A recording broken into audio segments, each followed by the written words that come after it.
Good morning student, good morning good morning. आपको पिछले videos में प्रोटीन्स की ओपनिंग के बारे में थोड़ा सा बताया गया था। प्रोटीन्स की ओपनिंग के बारे में आज हम प्रोटीन्स के टॉपिक को डिस्कस करते हैं। बायोमॉलिक्यूल्स का बहुत अच्छा टॉपिक है और इंटरमीडिएट के एग्जाम में प्रोटीन्स 5 मार्क्स का क्लियर होता है। 5 मार्क्स का पूरा एक ऐसे टाइप से क्वेश्चन क्लियर कर लिया जाता है। तो प्रोटीन्स को आज समझ लेते हैं कि प्रोटीन्स क्या है, इसके बारे में हम लोग जानकारी जुटाते हैं। जैसा कि हम लोग ऑलरेडी ये जानते हैं कि हमारी बॉडीज को प्रोटीन्स की बहुत ज़रूरत रहती है। जैसा कि हमने पहले ही आपको बताया था कि अगर बॉडीज में कार्बोहाइड्रेट्स ना पहुंचे तो हम मर जाएंगे, बॉडीज में अगर फैट्स ना पहुंचे तो हम मर जाएंगे, बॉडीज में और भी कई केमिकल्स हैं उनके ना होने पर हम मर जाएंगे, या हमारा जीवन हो सकता है नहीं हो सकता है। तो यहाँ पर डियर स्टूडेंट कहने का मतलब ये आता है कि ये नहीं भी है तब भी कुछ % में हमारी बॉडी का काम चलता रहेगा, लेकिन प्रोटीन्स नहीं है तो बॉडी का काम नहीं होगा। तो बहुत इंपॉर्टेंट बात है प्रोटीन्स। तो प्रोटीन्स को क्लियर करना है। अब आप सोच रहे होंगे ये प्रोटीन्स ये कौन सा केमिकल्स है, ये बॉडी में किस चीज का फॉर्मेशन करता है। तो जनरली आप जान सकते हैं कि हमारे सिर पर ये क्या है, हेयर, बाल का फॉर्मेशन प्रोटीन से। यहाँ पर ये नाखून है, नाखून का फॉर्मेशन किससे हो रहा है, प्रोटीन से। स्किन है, स्किन का फॉर्मेशन प्रोटीन से। अंदर बहुत सारी मसल्स हैं, मसल्स का फॉर्मेशन किससे हो रहा है, प्रोटीन से। प्लांट्स के बारे में इनकी जितनी भी सेल्स हैं, टिश्यूज हैं, वो सारे प्रोटीन्स से फॉर्म होते हैं। ये तो केवल एक्सटर्नल बात की है। प्रोटीन्स का बहुत डेली लाइफ में इंपॉर्टेंस होता है, बहुत इंपॉर्टेंस। तो सबसे पहले तो हम देख लेते हैं कि प्रोटीन्स है क्या। और जब हम लोग प्रोटीन्स के बारे में जानकारी की इतनी इंपॉर्टेंस है तो भैया पहले चलिएगा कि हम कलेक्ट कर ले प्रोटीन हमें मिलेगी कहाँ, इसके क्या सोर्स हो सकते हैं प्रोटीन्स के। तो सोर्स में हम लोग क्या करें, क्या किस चीज का सेवन करें, सोयाबीन का सेवन कर लीजिएगा, चना मटर अरहर की दाल का सेवन कर लीजिएगा, इनमें क्या है प्रोटीन्स है। अंडे का सेवन कर लीजिएगा, मछली के तेल का सेवन कर लीजिएगा, इन सारी चीजों में क्या मिलेगा आपको, प्रोटीन्स मिलेगा। तो बहुत इंपॉर्टेंट कंपाउंड्स बायो मॉलिक्यूल्स माना गया है, जो कि नाइट्रोजन युक्त ऑर्गेनिक कंपाउंड्स है। इसे नाइट्रोजन युक्त ऑर्गेनिक कंपाउंड्स यहाँ पर माना गया है। ऑर्गेनिक कंपाउंड्स तो है, लेकिन इसमें और क्या चीज है, नाइट्रोजन। चूंकि इससे पहले आपने कार्बोहाइड्रेट्स क्लियर किया था। कार्बोहाइड्रेट्स कार्बन, हाइड्रोजन, ऑक्सीजन के कंपाउंड्स थे। तो प्रोटीन्स नाइट्रोजन युक्त ऑर्गेनिक कंपाउंड्स होते हैं, पॉलीमर्स होते हैं। प्रोटीन्स क्या है, पॉलीमर्स भी हैं। और कौन से पॉलीमर्स हैं, बायोपॉलीमर्स हैं, बायोमोलिकुलर पॉलीमर्स हैं। प्रोटीन्स नेचुरल पॉलीमर्स है, इसको हम फॉर्म नहीं करते हैं, बल्कि गॉड गिफ्टेड है, गॉड ने हमें प्रोटीन्स दिया है। तो प्रोटीन्स कैसे फॉर्म होती है, जनरली आपको इससे पहले हमने एमिनो एसिड के बारे में जानकारी दी थी। एमिनो एसिड में आपको बताया था कि एमिनो एसिड जब एक दूसरे के साथ में रिएक्ट होते हैं तो वहां पर प्रोटीन्स का फॉर्मेशन, बहुत सारे एमिनो एसिड, जैसे एक यहाँ पर हम स्ट्रक्चर इस तरीके से किसी एक एमिनो एसिड को क्लियर कर लेते हैं। ये लिखा हुआ है एमिनो एसिड।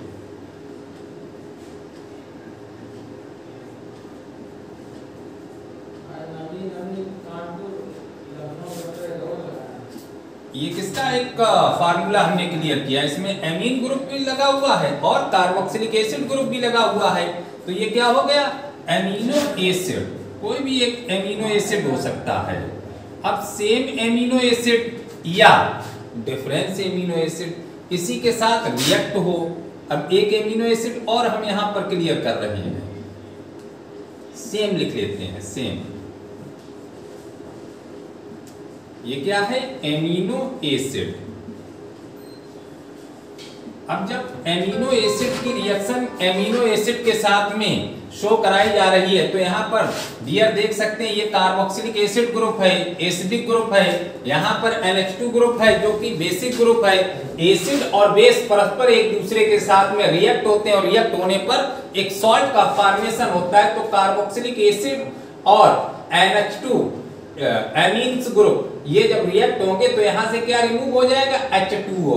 क्या रिमूव हुआ, H2O, वाटर मॉलिक्यूल से रिमूव हो गया। तब आपके पास में क्या आया, H2N Cr CO NH Cr COOH, H2O यहां से निकल गया है। तो आपके पास में क्या रह गया है, ये ग्रुप एक फॉर्म हो रहा है। जनरली नॉर्मल केमिस्ट्री की लैंग्वेज में इसे हम लोग क्या कहते हैं, एमाइड ग्रुप। अब चूंकि ये एमाइड ग्रुप एमिनो एसिड की रिएक्शन से यहां पर फॉर्म हो रहा है तो इस ग्रुप को हम नाम देते हैं पेप्टाइड। इस बॉन्ड को क्या नाम देते हैं, पेप्टाइड बॉन्ड। इंपॉर्टेंट पॉइंट, आपका क्वेश्चन क्लियर होता है एग्जाम में, पेप्टाइड बॉन्ड क्या होते हैं, पेप्टाइड बॉन्ड किसे कहते हैं। तो हम लोग क्या कहेंगे, amino acid, same amino acid या डिफरेंस एमिनो एसिड परस्पर जब एक दूसरे के साथ में रिएक्ट होते हैं तो उनके बीच में जो बॉन्ड फॉर्म होता है उसे पेप्टाइड बॉन्ड कहते हैं। अब इसी तरीके से यहाँ पर 2 एमिनो एसिड एक दूसरे के साथ में रिएक्ट हो रहे हैं, फिर 3 एमिनो एसिड इसके साथ में रिएक्ट हो जाएं, आगे फिर किसी एक एमिनो एसिड की इसके साथ में रिएक्शन हम यहाँ पर क्लियर कर लेते हैं। जैसे लिखा हुआ है H2N Cr COOH, अब यहां पर फिर रिएक्शन हो जाएगा तो H2N Cr CONH Cr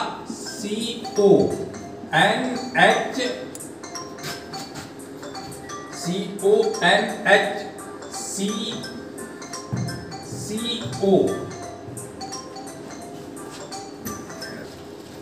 हम लोग क्या देख रहे हैं, अब पेप्टाइड बॉन्ड कितने हो गए इसमें, एक तो पेप्टाइड ये हो गया है, इसी तरीके से दूसरा पेप्टाइड लिंक यहां पर आ गया है।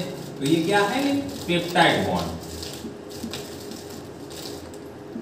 अब इसमें पेप्टाइड की नंबर कितनी है, 2 है, तो इसे क्या कहेंगे, डाइपेप्टाइड। इसी तरीके से पेप्टाइड की नंबर 3 हो जाए तो उसे क्या कहेंगे, ट्राइपेप्टाइड। इसी तरीके से पेप्टाइड की नंबर 4 हो जाए तो उसे क्या कहेंगे, टेट्रापेप्टाइड। ऐसे क्लियर करते करते पेप्टाइड की नंबर 10 या 10 से एबव हो रही है तो उसे कहते हैं पॉलीपेप्टाइड। नंबर ऑफ पेप्टाइड,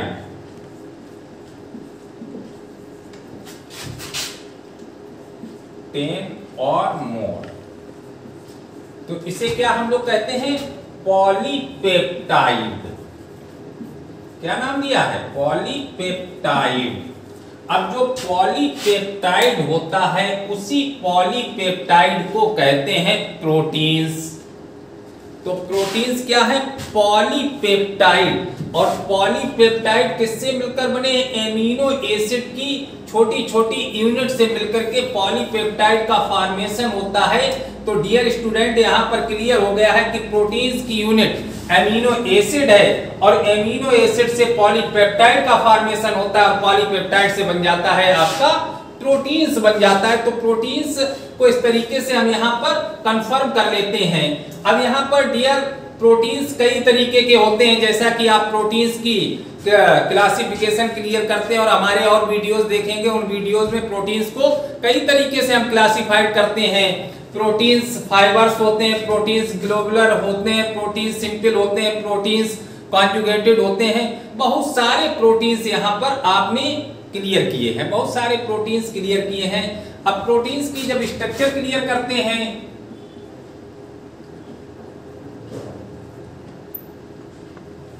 इसकी स्ट्रक्चर नॉर्मल स्ट्रक्चर नहीं होती है। प्रोटीन की कंप्लीट स्ट्रक्चर को क्लियर करने के लिए 4 ग्रुप्स का की स्टडी करनी पड़ती है। प्रोटीन्स की स्ट्रक्चर को 4 ग्रुप्स में डिवाइड किया जाता है, जिसमें एक होती है प्राइमरी स्ट्रक्चर,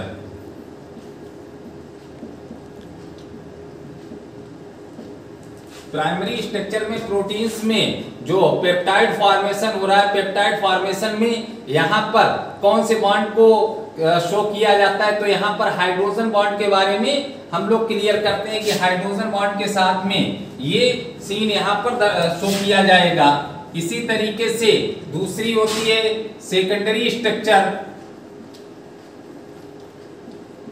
सेकेंडरी स्ट्रक्चर को आप जब क्लियर करते हैं तो प्रोटीन्स की स्ट्रक्चर दो तरीके से क्लियर कर ली जाती है। एक लहरियादार प्रोटीन्स को क्लियर किया जाता है, दूसरा यहाँ पर चपटी प्रोटीन्स के बारे में बात की जाती है। तीसरी होती है प्रोटीन्स की टर्सरी स्ट्रक्चर।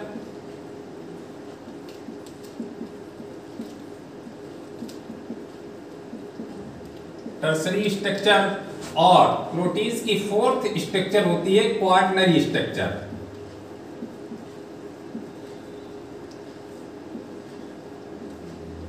तो इस तरीके से प्रोटीन्स को 4 स्ट्रक्चर में इससे क्लियर कर लिया जाता है। तो इसकी स्ट्रक्चर 4 ग्रुप्स में क्लियर की जाती है। तो जो प्रोटीन्स यहाँ पर आपके सामने क्लियर किया गया है, इसकी कुछ हम जनरल प्रॉपर्टीज को भी यहाँ पर फोकस करते हैं। प्रोटीन्स की प्रॉपर्टीज में सबसे पहले तो हम यहाँ पर इसकी फिजिकल स्टेट के बारे में क्लियर करते हैं। फिजिकल स्टेट में जो प्रोटीन्स को क्लियर किया जाता है, इसमें प्रोटीन्स कलरलेस एमार्फस सॉलिड है। ऐसा सॉलिड है एमार्फस जानते होंगे आपने, सॉलिड स्टेट में क्लियर किया है, जिसे कहते हैं अक्रिस्टलीय। तो प्रोटीन कलरलेस एमार्फस सॉलिड होता है। और सेकंड इसकी प्रॉपर्टीज यहाँ पर प्रोटीन्स की हम देखते हैं, इसका ऑक्सीडेशन। प्रोटीन्स का ऑक्सीडेशन जनरली आपने देखा होगा कि जब कोई भी लिविंग फैक्टर्स, चाहे वो एनिमल्स हो चाहे प्लांट्स हो, ये सारे जब मृत हो जाते हैं, डेथ हो जाते हैं, उसके बाद में धीरे धीरे सड़ने लगते हैं। तो सड़ने से बहुत सारी स्मेल यहाँ पर आने लगती है। तो जो स्मेल आती है, उस स्मेल आने का रीजन क्या होता है? क्योंकि प्रोटीन से सारी बॉडी बनी हुई है, इस बॉडी का ऑक्सीडेशन होने लगता है। और ऑक्सीडेशन होने पर एमिनो एसिड फ्री होने लगते हैं। एमिनो एसिड क्या होने लगते हैं? फ्री होने लगते हैं। तो जो हमें खराब स्मेल यहाँ पर मिल रही है, वो किसकी आती है? एमिनो एसिड की। तो इस तरीके से इसके ऑक्सीडेशन को यहाँ पर क्लियर कर लिया जाता है। थर्ड पॉइंट इसका हाइड्रोलिसिस।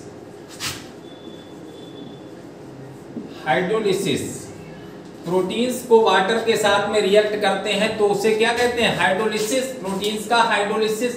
और प्रोटीन्स के हाइड्रोलिसिस में कोई एक कंपाउंड नहीं बनता है। प्रोटीन के हाइड्रोलिसिस में कई कंपाउंड बनते हैं और बनने के बाद में सबसे लास्ट कंपाउंड आपका मिल जाता है यहाँ पर एमिनो एसिड। हाइड्रोलिसिस क्रिया के रिएक्शन को जब क्लियर करते हैं तो लास्ट में हमें क्या फॉर्म हो जाता है? Amino acid. तो हाइड्रोलिसिस भी यहाँ पर इसका क्लियर किया जाता है। इसी तरीके से कागुलेशन, जिसे हिंदी में कहते हैं स्कंदन, प्रोटीन का स्कंदन, कागुलेशन मतलब प्रोटीन्स किसी एसिड या बेस के कांटेक्ट में आता है तो, या किसी अन्य मटेरियल्स के कांटेक्ट में प्रोटीन्स आती है तो स्कंदित हो जाती है, कागुलेट हो जाती है। जैसा कि आपने देखा होगा कि जब हमारे कहीं पर कट जाता है तो कटने के बाद में ब्लड बहने लगता है, तो वहां पर हम फिटकरी का यूज कर लेते हैं या FeCl3 का यूज कर लेते हैं, तो एक ब्लड का थक्का बन जाता है, जिसे कहते हैं कागुलेशन। तो ये प्रोटीन्स में प्रॉपर्टीज होती है कागुलेशन की। इसी तरीके से आपने देखा होगा कि जैसे हम किसी एक एग्स को लेते हैं, अंडे को लेते हैं, और अंडे को जब हम बॉयल करते हैं तो जनरली तो आप लोग ये देखते हैं कि किसी चीज को भी बॉयल करो, धीरे धीरे वो लिक्विड से वेपर्स में चेंज होता है। और यहाँ पर एग्स को जब हम बॉयल करते हैं तो बॉयल करने पर ये सॉलिड में कन्वर्ट हो जाता है। किसमें कन्वर्ट हो जाता है? सॉलिड में। पहले एग्स के अंदर क्या था? लिक्विड भरा हुआ था। क्या था? लिक्विड था। अब ये चेंज किसमें हो गया है? सॉलिड में ये चेंज हो रहा है। तो ये जो सॉलिड में चेंज हो रहा है, इस पूरे प्रोसेस को कहते हैं डिनेचुरेशन ऑफ प्रोटीन्स।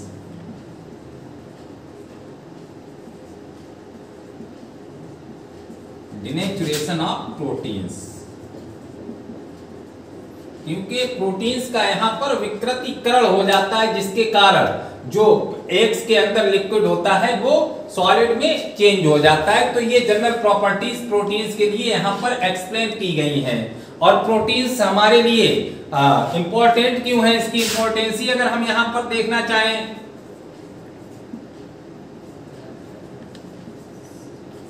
जब इसकी इंपॉर्टेंसी हम यहाँ पर देखना चाहते हैं तो पहला तो इंपॉर्टेंस इसका यही है कि ये हमारे बॉडी के अंदर जो टिश्यूज वगैरह वर्क करते हैं, ये टूटते फूटते हैं, उनकी रिपेयरिंग प्रोटीन्स के द्वारा होती है। प्रोटीन्स एंजाइम का फॉर्मेशन करते हैं, प्रोटीन हार्मोन्स का फॉर्मेशन करते हैं, प्रोटीन्स ब्लड में कोagulation रिएक्शन को क्लियर करते हैं, प्रोटीन्स एंटीबॉडीज का फॉर्मेशन करते हैं जो तमाम बॉडी के अंदर बैक्टीरिया वायरस आते हैं उनके साथ में लगातार लड़ती है, उन्हें खत्म करती है। तो इस तरीके से प्रोटीन हमारे लिए बहुत इंपॉर्टेंस होती है। और प्रोटीन्स को जब हम यहाँ पर एक्सप्लेन कर रहे हैं तो करने के साथ में अभी हमने बताया कि प्रोटीन फॉर्मेशन करती है हार्मोन्स का, प्रोटीन फॉर्मेशन करती है एंजाइम्स का। What is hormones, what is enzymes? तो अब यहाँ पर डियर्स हम क्लियर करेंगे नेक्स्ट बायोमॉलिक्यूल्स हार्मोन्स। किसे क्लियर करते हैं? हार्मोन्स को। हार्मोन्स भी एक बायोमॉलिक्यूल्स होता है। अब हार्मोन्स क्या होता है, इसकी बॉडी को क्या जरूरत है? तो जनरली आप जब बायोलॉजी के अंदर क्लियर करते हैं तो बहुत सारी बायोलॉजिकल रिएक्शन होती हैं जो हार्मोन्स के थ्रू क्लियर होती हैं, कंट्रोलिंग होती हैं, उन्हीं के द्वारा ये चलाई जाती हैं। तो ऐसे जितने मटेरियल्स बॉडी के अंदर मिलते हैं हार्मोन्स, तो हार्मोन्स कौन से मटेरियल्स होते हैं? बायोलॉजी में आपने कई ग्लैंड्स के बारे में क्लियर किया होगा। कुछ बाहरी ग्लैंड होती हैं जिन्हें बाह्यस्रावी ग्रंथियां कहते हैं, कुछ अंदर की ग्लैंड्स होती हैं जिन्हें अंतःस्रावी ग्रंथियां कहते हैं। और उन अंतःस्रावी ग्रंथियों से जो सब्सटेंस निकलता है उसे हार्मोन्स कहते हैं। हार्मोन्स की डिटेल्स आपको हम नेक्स्ट वीडियोस